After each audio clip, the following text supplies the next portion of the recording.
Once upon a time, in a village nestled between rolling hills and a whispering wood, lived an old man named Elias. Years had painted strands of silver into his dark hair, and his face was a road map of wrinkles, each line telling a tale of laughter, worry, and everything in between. Elias wasn't rich in worldly things, but his heart was overflowing. He had a small cottage with a thatched roof and walls as sturdy as his will, and in the crook of his elbow was a donkey named Bram. Now, Bram wasn't any ordinary donkey.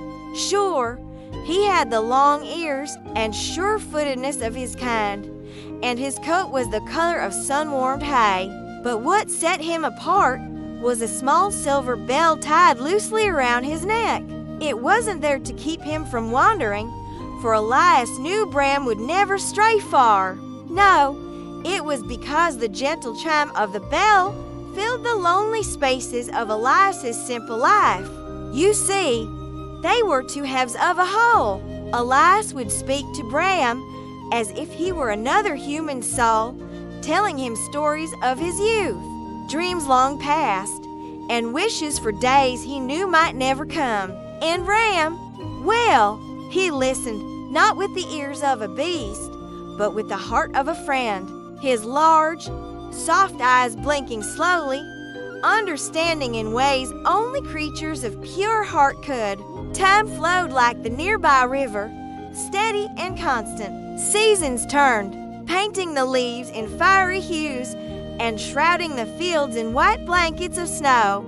Through it all, Elias and Bram were inseparable. Every morning, Bram would nudge Elias awake with a soft whinny, and every evening they'd sit together as the sun dipped below the horizon.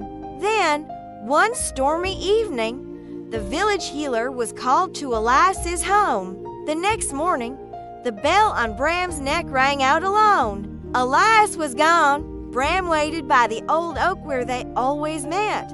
He waited through the rising sun and falling rain. Days turned into weeks. Villagers tried to lead him away, but he refused to leave the spot where Elias had last spoken to him. His once bright eyes dulled, and the bell's sweet chime turned into a mournful echo against the cold winds. One day, a young girl named Lily approached him. She had bright, curious eyes and hair the color of ripe wheat. "Why don't you go away, little donkey?" she asked softly. Bram lifted his head, his eyes questioning. "He wouldn't want you to stay here, sad and alone." Still, Bram did not move. The villagers, seeing his unwavering devotion, decided that Bram was no longer needed. They untied him from the oak and set him free, thinking he would wander off and find a new home. But Bram had no interest in new homes. He only wanted to find Elias.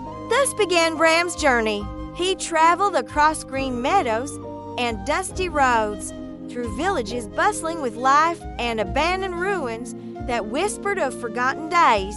Each time he heard a bell in the distance, be it from a church tower or a market cart, his heart would leap, hoping it was Elias calling him home. One evening, in the heart of a thick, whispering forest, Bram stumbled upon a river.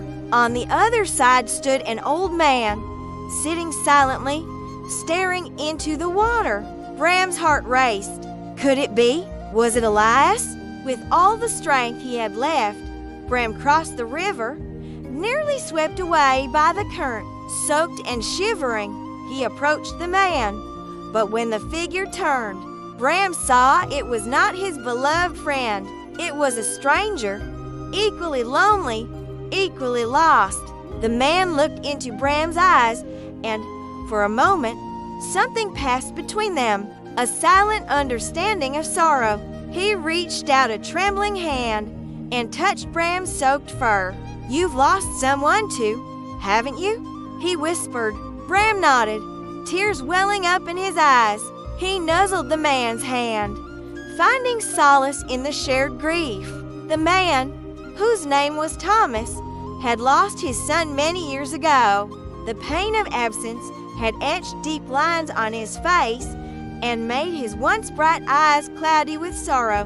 That night, Bram stayed by Thomas, and the next, and the one after that. Slowly, Thomas began to speak to him, telling tales of his son, his voice cracking with emotion. "He was like you," Thomas said one day, his gaze distant, kind, gentle, always listening. Bram listened, as he had with Elias, his heart still aching, but somehow lighter. Now, word spread about the strange pair, the sorrowful man and his talking donkey. People would bring food and water for them, drawn by their palpable sadness and the hope of finding solace in shared grief. Some would sit with them in companionable silence, while others shared stories of their own losses. And in that sharing, they found a measure of peace. One day, a group of children approached cautiously. "Do you know where Elias is?" they asked timidly. Bram shook his head sadly, knowing full well that none of them understood his grief. But in those wide, innocent eyes, he saw a glimmer of empathy, a reflection of their own loss. Gently, he led them to the old oak, its branches heavy with memories. There, beneath its sheltering canopy, Bram shared stories of his friend. He told them of Elias's twinkling eyes, his infectious laughter, and his boundless kindness. As Bram spoke, the children listened, not with the ears of skeptics, but with the hearts of dreamers. Days turned into weeks, and weeks into months. Spring burst forth, painting the landscape in vibrant colors. The river, once a barrier, became a bridge connecting two shores of grief. And on that bridge, Bram and Thomas forged an unbreakable bond.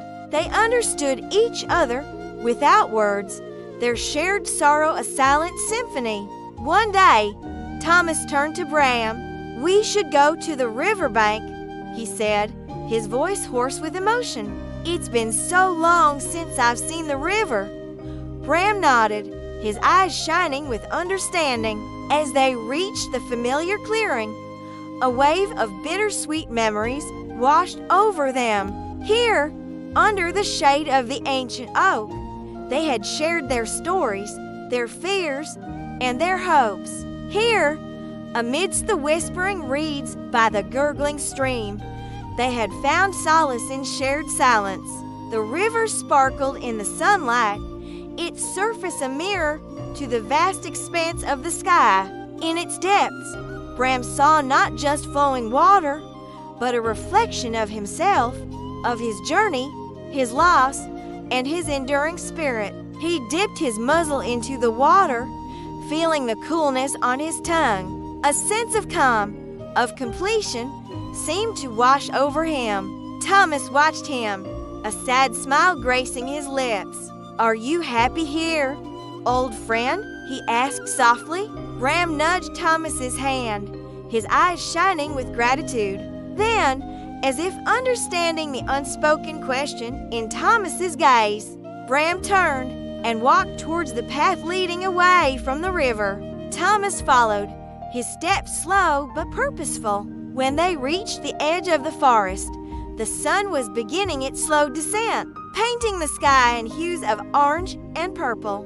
As they walked, Bram occasionally glancing back at the forest, at the river, at the place where their journey had intertwined, and where his heart had found a home away from home.